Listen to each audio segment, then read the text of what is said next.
ವೀಕ್ಷಕರೇ HD ರೇವಣ್ಣ, ಭವಾನಿ ರೇವಣ್ಣ, ಪ್ರಜ್ವಲ್ ರೇವಣ್ಣ ಆಯ್ತು. ಈಗ ಸೂರಜ್ ವಿರುದ್ಧ ಸಲಿಂಗಕಾಮದ ಆರೋಪ ಕೇಳಿ ಬಂದಿದ್ದು ಭಾರಿ ಚರ್ಚೆಗೆ ಕಾರಣ ಆಗಿದೆ. ಹೊಳೆನರಸೀಪುರದ ಫಾರ್ಮ್ ಹೌಸ್ನಲ್ಲಿ ಈ ದೌರ್ಜನ್ಯ ನಡೆದಿದೆ ಅಂತ ಆರೋಪ ಮಾಡಲಾಗಿದೆ. ಸೂರಜ್ ಅವರ ಫಾರ್ಮ್ ಹೌಸ್ನ ಎಕ್ಸ್ಕ್ಲೂಸಿವ್ ದೃಶ್ಯಗಳು ರಿಪಬ್ಲಿಕ್ ಕನ್ನಡದಲ್ಲಿ ಸರಿಯಾಗಿದ್ದು ಕಂಪ್ಲೀಟ್ ಡೀಟೇಲ್ಸ್ ಇಲ್ಲಿದೆ.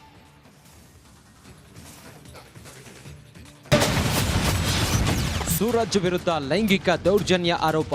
ನೋಡಿ, ನಾವೀಗ ಸೂರಜ್ ರೇವಣ್ಣ ಅವರ ತೋಟದ ಮನೆಯ ಮುಂಭಾಗದಲ್ಲಿದ್ದೇವೆ.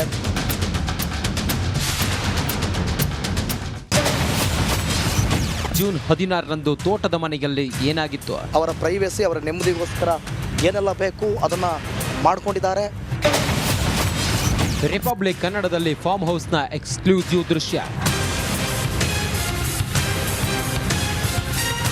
ಪ್ರಜ್ವಲ್ ಪೆನ್ಡ್ರೈವ್ ಕೋಲಾಹಲ ಇನ್ನೇನು ತಣ್ಣಗಾಯ್ತು ಅನ್ನುವಷ್ಟರಲ್ಲಿ ಅಣ್ಣ ಸೂರಜ್ ವಿರುದ್ಧ ಗಂಭೀರ ಆರೋಪ ಕೇಳಿಬಂದಿದೆ. ಜೂನ್ 16ರಂದು ಸೂರಜ್ ಅವರ ಫಾರ್ಮ್ ಹೌಸ್ನಲ್ಲೇ ಅಸಹಜ ಲೈಂಗಿಕ ದೌರ್ಜನ್ಯ ಎಸಗಿದ್ದಾರೆ ಎಂದು ಆರೋಪ ಕೇಳಿಬಂದಿದೆ. ಇದೀಗ ನಿಮ್ಮ ರಿಪಬ್ಲಿಕ್ ಕನ್ನಡ ಫಾರ್ಮ್ ಹೌಸ್ನ ಎಕ್ಸ್ಕ್ಲೂಸಿವ್ ದೃಶ್ಯಗಳನ್ನು ಸೆರೆ ಹಿಡಿದಿದೆ.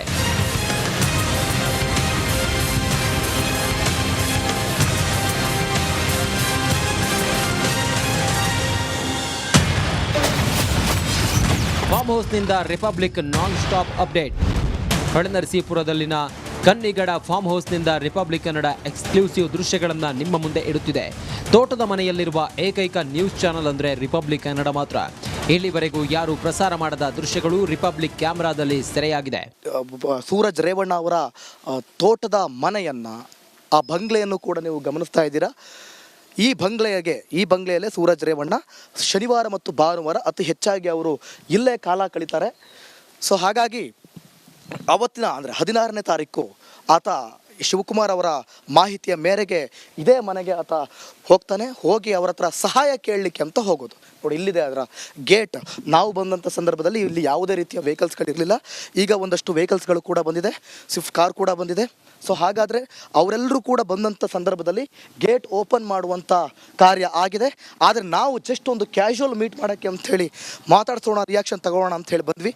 ಆದರೆ ನಾವು ಬಂದಂಥ ಸಂದರ್ಭದಲ್ಲಿ ಮಾಧ್ಯಮಕ್ಕೆ ಯಾರೂ ಕೂಡ ರೆಸ್ಪಾನ್ಸ್ ಮಾಡಲಿಲ್ಲ. ನೋಡಿದ್ರಲ್ಲ ವೀಕ್ಷಕರೇ, ಹೊಳೆನರಸೀಪುರದಲ್ಲಿನ ಗನ್ನಿಕಡ ಫಾರ್ಮ್ ಹೌಸ್ನಲ್ಲಿ ಮೌನ ಆವರಿಸಿದೆ. ತೋಟದ ಮನೆ ಮುಂದೆ ಸೂರಜ್ ಅವರ white colour range rover Discovery car ನಿಂತಿದೆ. ಮನೆ ಪಕ್ಕದಲ್ಲೇ ಪೊಲೀಸ್ ಸಿಬ್ಬಂದಿ ವ್ಯಾನ್ ಕೂಡ ನಿಂತಿದೆ. ನೋಡ್ತಾ ಇರ್ಬೋದು ನೀವು, ಬಿಳಿ ಬಣ್ಣದ ಡಿಸ್ಕವರಿ ಕಾರ್ ಕೂಡ ಅಲ್ಲಿದೆ. ಈಗಾಗಲೇ ನಾವು ಅದನ್ನ ತೋರಿಸಿದ್ದೀವಿ ಕೂಡ. ಮತ್ತೆ ಇದೇ ತೋಟದ ಮನೆ ಏನು ನಿಮಗೆ ತೆಂಗಿನ ಮರ ಮತ್ತೆ ಅಡಿಕೆ ಮರ ಮತ್ತೆ ಸಾಗುವಾನಿ ಮರ ಒಳಗೊಂಡಂತಹ ಹೊಳೆನರಸೀಪುರ ತಾಲೂಕಿಗೆ ಸೇರುವಂತಹ ಗನ್ನಿಕಡ ಅನ್ನುವಂಥ ಒಂದು ಊರಿನಲ್ಲಿ, ಗ್ರಾಮದಲ್ಲಿ ಇರುವಂತಹ ತೋಟದ ಮನೆಯಲ್ಲಿ, ಇದೇ ತೋಟದ ಮನೆಯಲ್ಲಿ ಸೂರಜ್ ರೇವಣ್ಣ ಅವರು ಈಗ ಸದ್ಯಕ್ಕೆ ಇಲ್ಲೇ ಇದ್ದಾರೆ ಅನ್ನುವಂಥದ್ದು ಕೂಡ ಸದ್ಯಕ್ಕೆ ದಟ್ಟವಾಗಿ ಕಾಣ್ತಾ ಇದೆ. ಇಲ್ಲ ಆಗ್ತಿರುವಂಥ ಕೆಲವೊಂದು ಬೆಳವಣಿಗೆಗಳನ್ನು ನೋಡ್ತಾ ಇದ್ದಾರೆ. ಇನ್ನು ಮತ್ತೊಂದು ಕಡೆ ಗಮನಿಸಬೇಕಾದಂಥ ವಿಚಾರ, ನಾವು ಬಂದಂಥ ಕ್ಷಣದಿಂದ ಒಂದಿಬ್ಬರು ವ್ಯಕ್ತಿಗಳು ಹೋಗೋದು ಬರೋದು ಮತ್ತೆ ಇಲ್ಲಿ ಗಮನಿಸೋದು, ಪ್ರತಿ ಸಲ ಅವರು ಹೋಗೋದು ಬರೋದು ಮಾಡ್ತಾ ಇದ್ದಾರೆ. ಫಾರ್ಮ್ ಹೌಸ್ನಲ್ಲಿ ಸೂರಜ್ ಕಾರು ಇರೋದ್ರಿಂದ ತೋಟದ ಮನೆಯಲ್ಲೇ ಇದ್ದಾರಾ ಅನ್ನೋ ಅನುಮಾನ ಮೂಡಿದೆ. Bureau report, republic Kannada.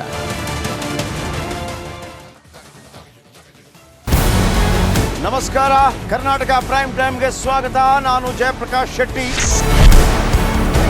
ಇಡೀ ಕರ್ನಾಡು ಇವತ್ತು ರೆಬೆಲ್ ಆಗಿ ನಿಂತಿದೆ. ಈ ಹಗರಣಗಳನ್ನು ಸದನದಲ್ಲಿ ಪ್ರಸ್ತಾಪ ಮಾಡಲು ಕೂಡ ಕಾಂಗ್ರೆಸ್ ಹಿಂದೇಟು ಹಾಕಿದ್ದೇಕೆ? ನಿಮ್ಗೆ ಸಂಬಳ ಅದಕ್ಕೆ, ನಿಮಗೆ ವಾಹನ ಅದಕ್ಕೆ, ನಿಮಗೆ ವೆಪನ್ ಅದಕ್ಕೆ, ನೀವು ಅದನ್ನು ಸೆರೆ ಹಿಡಿಬೇಕಾಗಿತ್ತು. ನೀವು ವಿದ್ಯುತ್ ಬರ ಇದೆ ಅಂತ ಹೇಳ್ತಾ ಇದ್ದೀರಿ, ಎಲ್ಲಿ ಬರ ಇದೆ ನೀವು ಹೇಳಬೇಕು. ಪಾಕಿಸ್ತಾನ್ ಆಕ್ಯುಪೈಡ್ ಕಾಶ್ಮೀರ್ ಅದು ಎಂದೆಂದಿಗೂ ನಮ್ಮದು. 40 ಮೆಷಿನ್ಗಳು ತಂದಿತ್ತು ನೋಟ್ ಎಣಿಸುವುದಕ್ಕೆ, ಅದೇ ಹಾಳಾಯಿತು. ಮಥುರಾದ ಗಲಾಟೆ ಇದೆಯಲ್ಲ, ಅದು ಸ್ಥಳೀಯವಾಗಿ ಕೂತು ಪರಿಹರಿಸಬಹುದಾದಂಥ ಕಾನೂನಿದೆ. ಗ್ಯಾರಂಟಿ ಯೋಜನೆಯಿಂದ ನಷ್ಟ ಆಗಿದೆ, ಲಾಭ ಆಗಿದೆ, ದಯವಿಟ್ಟು ಹೇಳಿ. Dawood Ibrahim most wanted criminal ಯಾವಾಗಾದ ಅಂದರೆ ಇಲ್ಲಿ ತನಕ ಭಾರತ ದೇಶದಲ್ಲಿ ಓರ್ವ ದಲಿತ ಪ್ರಧಾನಿಯಾದಂಥ ಇತಿಹಾಸವೇ ಇಲ್ಲ. ರಿಪಬ್ಲಿಕ್ ವರ್ಲ್ಡ್ ಆಪ್ ಇದು ಕೇವಲ ಅಪ್ಲಿಕೇಶನ್ ಅಲ್ಲ, ಸಮಗ್ರ ಸುದ್ದಿಗಳ ಸಂಪರ್ಕ ಮಾರ್ಗಕ್ಕೆ ಕ್ರಾಂತಿಕಾರಿ ಬದಲಾವಣೆ.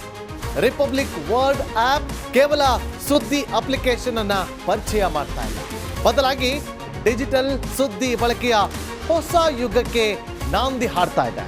ಇದೊಂದು ಬ್ರೇಕಿಂಗ್ ನ್ಯೂಸ್, ಪ್ರಭಾವಶಾಲಿ ಕಾರ್ಯಕ್ರಮಗಳಿಗೆ ಗಟ್ಟಿಯಾದ ವೇದಿಕೆ.